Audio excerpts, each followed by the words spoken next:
Skin Dave here. So today I'm loading up some 300 Win mags.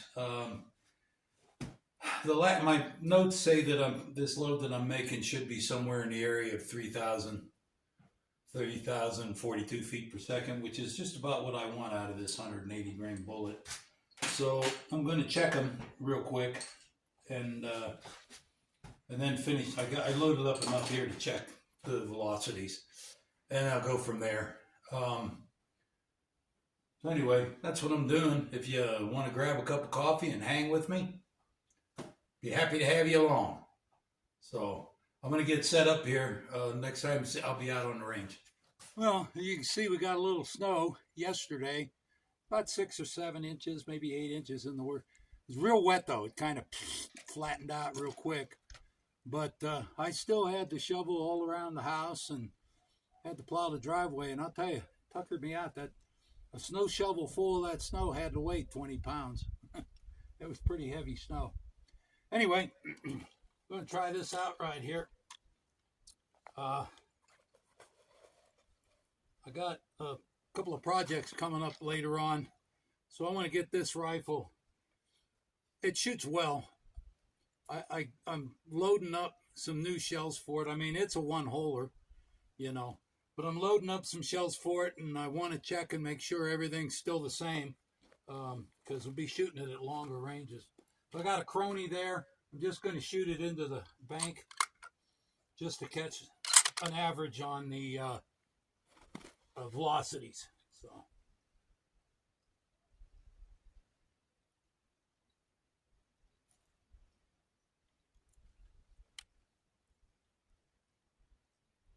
Where's that?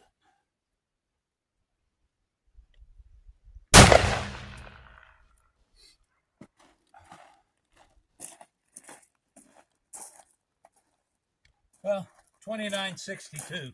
That's about what I figured, 3,000. So I'll shoot a couple of more, get my average. But I'm figuring it's going to be right at 3,000, something in there. So anyway, let's go back in the shop. I'm going to finish loading these up, and maybe we'll do some other shooting. I got no pressure problems. I didn't think I would. It's a load that I've used before. Just wanted to make sure that it's still the same, so that when I go and do all my charts, I'll be using that ballistic program. I used to hunt years ago with a 300 Win mag. Just kind of recently, it's too much. I mean, for the type of hunting I do, deer and elk, 308 usually does the best. What I like about the 300 though, if you want to have just one rifle, which, can you imagine that? That'd be such a terror. But anyway, the 300, I've loaded the 300 at 308 velocities, 30-06 velocities, or I can, if I want a Magnum, I can put some pretty hefty bullets in it and really hurt my shoulder. It just depends on what you want. Anymore, this is a long-range gun. I've got a project coming up that's going to require some longer range shooting. So I'm working on it. So anyway, I'm going to load the rest of these up, grab another cup of coffee. Just so happens the Gimmer has shown its face, and it's on the workbench. And as soon as I run a patch down this rifle, I fired 2 more rounds, got an average, even closer to 3,000. The next 2 rounds were a little bit more than 2968, so 3,000. So I'm going to run a patch down this, and then I want to shoot my Gimmer a little bit, otherwise he'll be mad at me the rest of the day. So it was rather rude of me. I didn't properly introduce this rifle. I built this rifle quite a while back mainly for long range, 1,000-yard shooting, anything in that area of time. It has Krieger barrel, stainless steel. Krieger makes some really, really good barrels. It's a stainless barrel. It's threaded for accessories. It's on a Remington action. However, I changed the bolt. Instead of having a Remington bolt, this is a U.S. Pacific steel bolt. I think it's U.S. Pacific. They're still around. Um, it has a Seiko extractor on it instead of that Remington extractor. I kind of like that better. Although I cannot say that I've ever had a problem with a Remington extractor. Except those, remember the pump action and the semi-automatic that Remington come up with? What were they, the 742 or something like that? I have had to replace extractors because it's the same extractor in there that's in the bolt guns.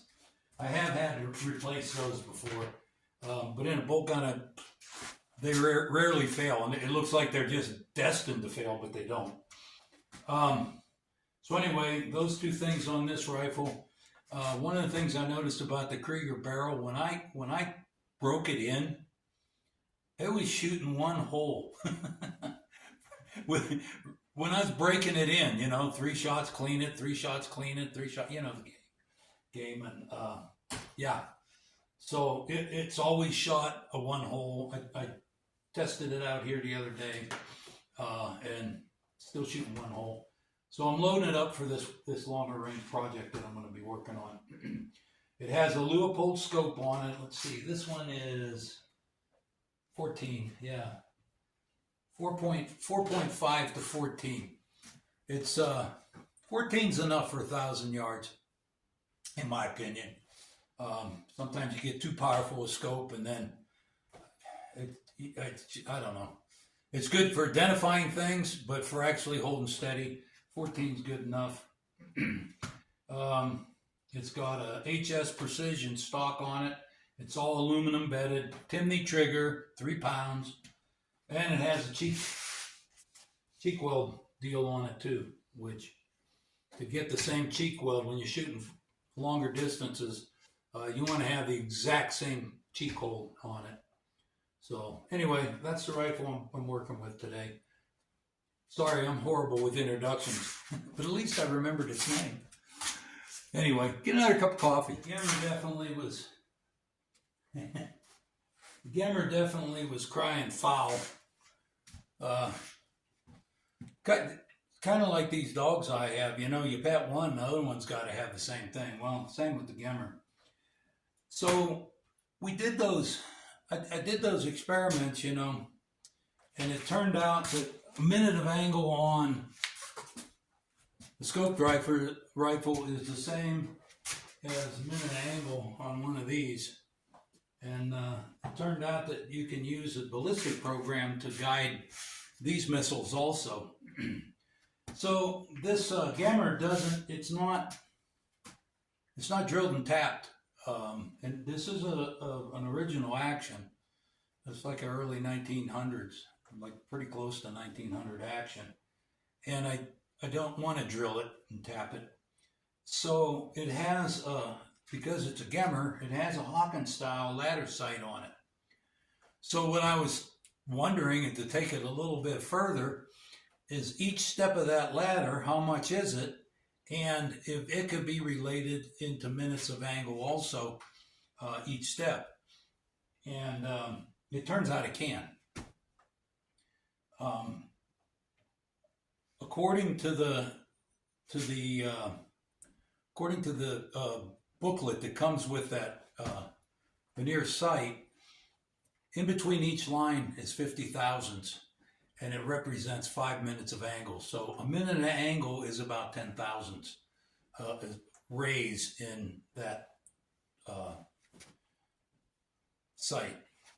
So what I did the other day before it snowed, I measured the steps that are on this, and believe it or not, they're all pretty close. Each step is right at 30 thousandths.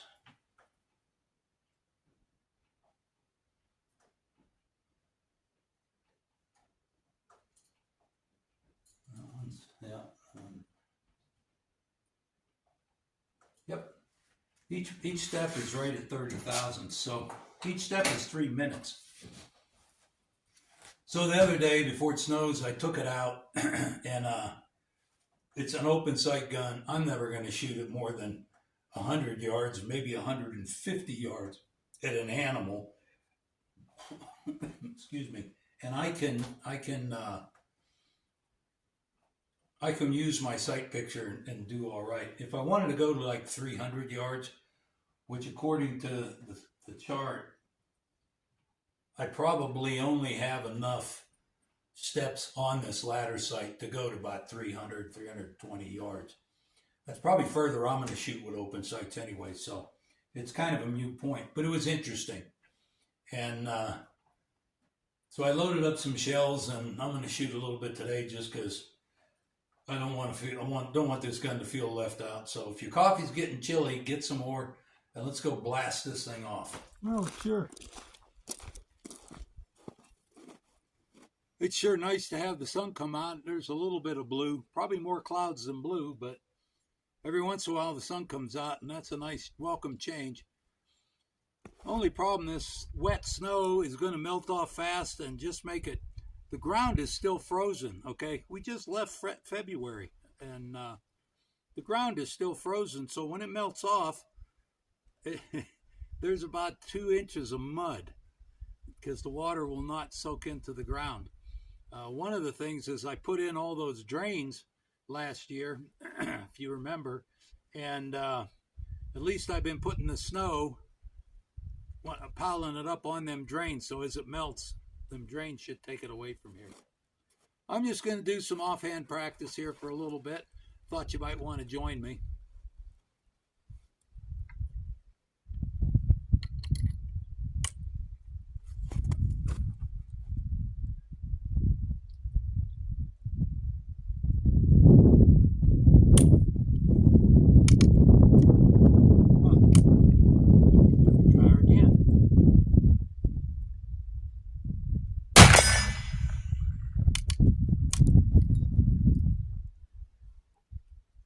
Yeah, the last time it wouldn't fire like that, it's because I had a broken firing pin, but I don't know what happened there.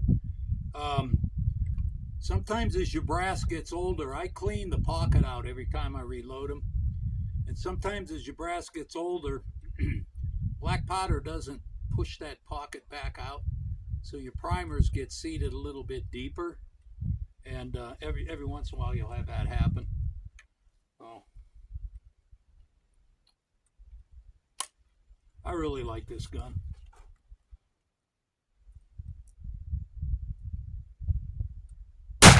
Whoa!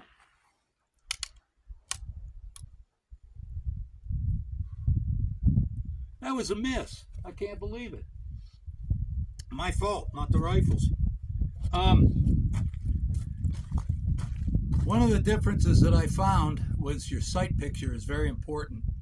When you're looking through a scope rifle, your sight picture is the same. When you're looking through this type of thing, open sight or veneer sight, whatever your sight picture is at 100 yards, after you make adjustment, you got to have the same sight picture, because the sight picture on an open sight makes a big difference. Anyway, well, I'm gonna go, since how I missed, I'm gonna go get some more rounds and shoot some more. That's all I got for you. I'm Buckskin Dave. Have a great day. Thanks for stopping for a cup. See you next time. Bye.